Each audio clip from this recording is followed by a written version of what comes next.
भू गरीबी जुल्म सितम तानाशाही अब हावी है, तानाशाही अब हावी है। हिंदू मुस्लिम सिख ईसाई सबका सपना कहाँ गया, ढूंढ रही है नम आंखें वो भारत अपना कहाँ गया।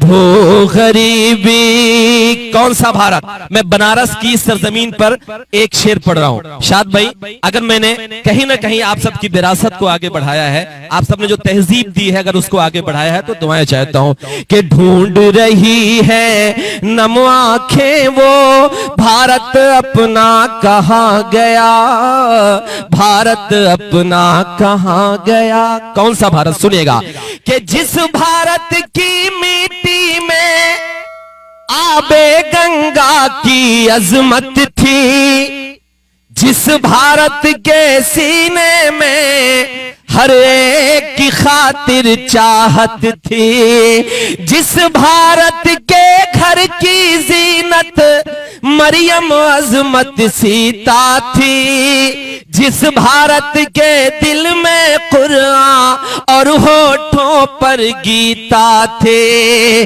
जिस भारत में नानक ने वहदत का गीत सुनाया था, वो भारत इकबाल ने जिसको रश के जना बताया था, जिस भारत की अज़ा में शामिल, याद करिएगा मस्जिद की वो मीनारें और इस घाट पर शाम को बजने वाली शंखें, तब पढ़ता हूं कि जिस भारत की अज़ा में शामिल होकर शंखें बजती थी, जिस भारत की मूरत जुम्मन के हाथों से सजती थी, अशफाकुल्ला बिस्मिल का वो सूली चढ़ना कहाँ गया। आसिफ भाई, एक शख्स मुसलमान और दूसरा ब्राह्मण एक थाली में खाना खाया करते थे और एक साथ इस देश के लिए शहीद हो। तब पढ़ता हूं कि अशफाकुल्ला बिस्मिल का वो सूली चढ़ना कहाँ गया, सूली चढ़ना कहाँ गया। अशफाकुल्ला बिस्मिल का वो सूली चढ़ना कहाँ गया, ढूंढ रही है नम आंखें वो भारत अपना कहाँ गया। भू गरीबी, इस नज्म का मैं आखिरी बंद पढ़ देता हूं, इसलिए मैं ये बंद पढ़ रहा हूं। इसमें बंद कई है, लेकिन एक मैसेज, एक संदेश में जो मैं बनारस की सरजमीन से पूरे देश को देना चाहता हूं, और इसलिए देना चाहता हूं, राज भाई, रेहान भाई, शाद भाई, आसिफ भाई, आज के 100 साल पहले अल्लामा इकबाल ने एक शेर कहा था। शेर ये कहा था कि वतन की फिक्र कर नादा, मुसीबत आने वाली है। बहन सुनिएगा, अल्लामा इकबाल ने यह कहा था हिंदुस्तान को आगाह करके, वही अल्लामा इकबाल जिन्होंने ये कहा कि सारे जहां से अच्छा हिंदुस्तान हमारा, हम बुलबुले हैं इसकी ये गुलसिता हमारा। लेकिन डॉक्टर अल्लामा इकबाल ने फिर एक शेर कहा, और शेर ये कह के हिंदुस्तान को आगाह किया, चेतावनी दी कि वतन की फिक्र कर नादा, मुसीबत आने वाली है, तेरी बर्बादियों के मशवरे हैं आसमानों में, और न संभलोगे तो मिट जाओगे ऐ हिंदुस्तान वालों, तुम्हारी दास्तां तक भी न होगी दास्तानों में।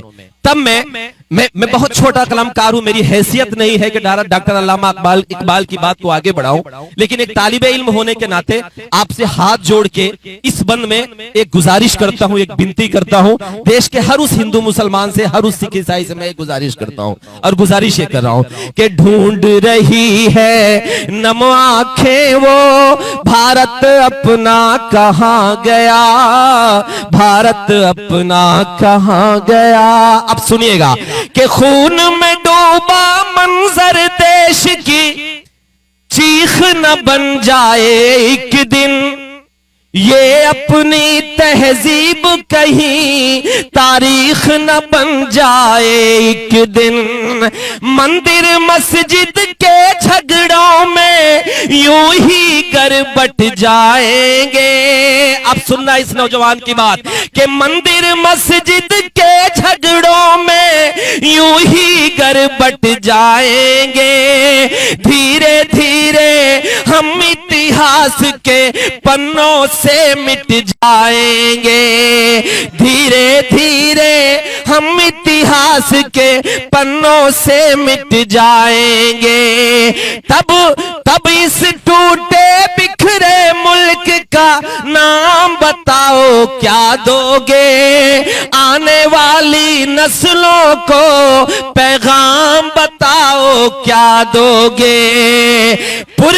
पुरखों की इस मिट्टी की, पुरखों की इस मिट्टी की पहचान कहां से लाओगे। नौजवानों, अब मैं जो कहने जा रहा हूं वो 70 सालों का वो दर्द है जिसे आपको संभालना है, इस देश के हर हिंदू मुसलमान को संभालना है। मैं जो कहने जा रहा हूं शायद आज इस मुशायरे का एक मिशन है, आज इस मुशायरे का उन्वान है। मुझे दुआएं दीजिएगा कि पुरखों की इस मिट्टी की पहचान कहां से लाओगे, मुझे बताओ फिर ये हिंदुस्तान कहां से लाओगे। अब जो कहने जा रहा हूं कि काशी घाट पे, यही वो घाट है, यही वो घाट है जो मैंने बचपन में देखा था, लेकिन रात भर जाग के मैंने इस नज़्म में एक मिसरा मैंने शामिल किया। रेहान भाई सुनिएगा कि काशी घाट पे बिस्मिल्लाह का राग वो जपना कहां गया, राग वो जपना कहां गया। काशी घाट पे बिस्मिल्लाह का राग वो जपना कहां गया, ढूंढ रही है नम आंखें वो भारत अपना कहां गया। भो गरीब